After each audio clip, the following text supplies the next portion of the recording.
मैं बहुत सी चीज़ें रख कर भूल जाता हूँ। अक्सर मरीज़ आते हैं हमारे पास और उनका यही सवाल होता है।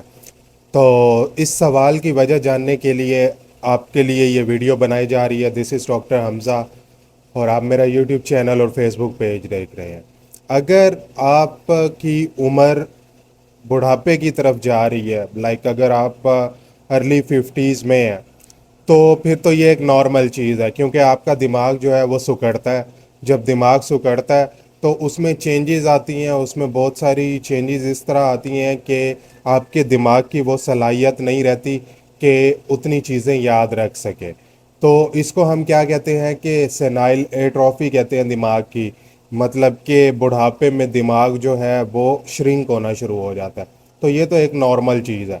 साथ में अगर आपको कोई दिमाग की ऑर्गेनिक डिजीज़ चल रही है, एल्जाइमर्स का नाम आपने सुना होगा, डिमेंशिया इसको आम टर्म में कहते हैं, चीज़ों को भूलने को। तो एल्जाइमर्स के साथ ये कॉमन होता है और ये एक प्राइमरी चेंज है। बुढ़ापे में तो ये अर्ली चेंज होता है। ठीक है, अगर ये यंग चीज़ों में हो रही है ना, तो फिर कंसर्न है आपका। फिर आप इस बारे में सोच सकते हैं कि आपको कोई बीमारी तो नहीं लाहक, और अगर कोई बीमारी लाहक है तो उससे तो ज़ाहिर है मसाइल पैदा होंगे।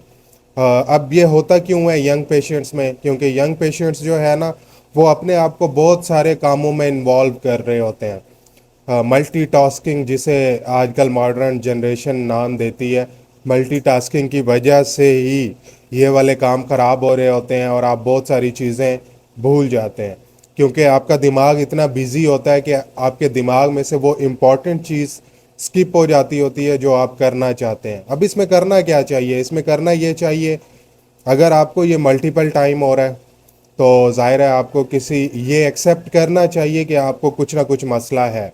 अगर कुछ ना कुछ मसला आप एक्सेप्ट कर लेते हैं, असल बीमारी जो होती है ना वो एक्सेप्ट करने से पता चलती है। क्योंकि हमारी सोसाइटी में बहुत सारे लोग ये उनका तासुर है कि कोई दिमाग की बीमारी है तो मैं कोई पागल हूँ। उनका यही कहना होता है कि मैं कोई पागल हूँ कि मैं डॉक्टर के पास जाऊँ। तो ये वाली कहानी है। और दूसरा ये है कि वो लोग होते हैं जिनको चीज़ें भूल जाती हैं, जो हर चीज़ में परफेक्शन देख रहे होते हैं। आपको पता है कि परफेक्ट सिर्फ अल्लाह पाक की ज़ात है, उसके अलावा कोई नहीं है। अब परफेक्शन से क्या मुराद है कि यार ये वाला काम अगर मैं कर रहा हूँ ना, तो ये काम बहुत ही अच्छे तरीके से होना चाहिए और इसमें कोई कमी कोताही ना हो। तो ये वाली चीज़ें हैं। ओसीडी का आप डिज़ीज़ का नाम सुना होगा आपने, ऑब्सेसिव कंपल्सिव डिसऑर्डर। उसमें क्या होता है कि हम किसी दिन और भी डिटेल में इस वीडियो पे बात करेंगे। उसमें यह होता है कि मरीज़ ना बार बार अपनी चीज़ों को ठीक कर रहा होता है, दरवाज़ा बंद है, टूटी बंद है, कुछ मतलब कोई चीज़ अपनी जगह से एक जगह से दूसरी जगह पर तो नहीं गई हुई। तो ये ओसीडी है, एक डिज़ीज़ है।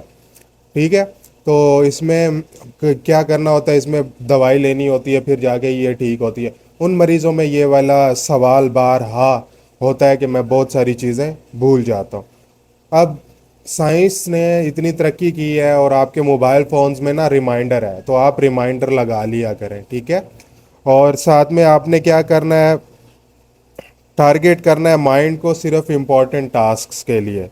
ये नहीं कि मतलब फजूल की चीज़ें आप जब करेंगे, मल्टीटास्किंग करेंगे, उसमें ऐसी चीज़ें होंगी जो आपको आपके इम्पोर्टेंट टास्क से ही हटा देंगी। एक्सरसाइज करनी चाहिए, अपनी स्लीप की हैबिट्स को बेटर करना चाहिए, रात को जल्दी सोना चाहिए, सुबह जल्दी उठेंगे तो ही मॉर्निंग वॉक के लिए निकलेंगे। जब मॉर्निंग वॉक के लिए हम निकलते हैं तो हमारे दिमाग में ऐसे हार्मोन रिलीज़ होते हैं जिन्हें हम एंडोर्फिन कहते हैं, और साथ में सीरोटोनिन जो हैप्पीनेस का हार्मोन है वो रिलीज़ होता है। ठीक है, और टारगेट करें अपने इम्पोर्टेंट टास्क को, मोबाइल फ़ोन में रिमाइंडर लगाएं। अच्छा, आपने देखा होगा जो ना ऐसे लोग जो कामयाब होते हैं, वो लोग जो चुप चुप रहते हैं, अपने काम से काम रखते हैं, चीज़ों को ओवर कॉम्प्लेक्स नहीं करते, तो उनमें ये चीज़ें नहीं होती। तो ये थी थोड़ी सी ब्रेन हेल्थ के लिए एक वीडियो। और ये सवाल अक्सर ही मरीज़ आके हमसे पूछते हैं कि मैं बहुत सारी चीज़ें भूल जाता हूँ। तो उसका ये जवाब है, अगर फिर भी आपको लगे कि ये मामलात ज़्यादा बिगड़ रहे हैं तो आपने किसी साइकेट्रिस्ट से रजू करना है। और साइकेट्रिस्ट की दवाइयाँ बिना किसी साइकेट्रिस्ट डॉक्टर के तजवीज़ किए आपने नहीं लेनी। کیونکہ ان کے سائیڈ افیکٹس آپ کی ہیلتھ پر زیادہ ہو سکتے ہیں اگر آپ اپنے سے لیں گے، اور اس کا جو آؤٹ کم ہے، جو پازیٹیو تھنگ ہے اس کی، وہ کم ہو سکتی ہے۔ تو اسی طرح دیکھتے رہیں، سپورٹ کرتے رہیں۔ امید ہے آپ کو اس ویڈیو میں ایک دو باتیں کام کی لگی ہوں گی۔ تو اگلی ویڈیو تک کے لیے اللہ حافظ۔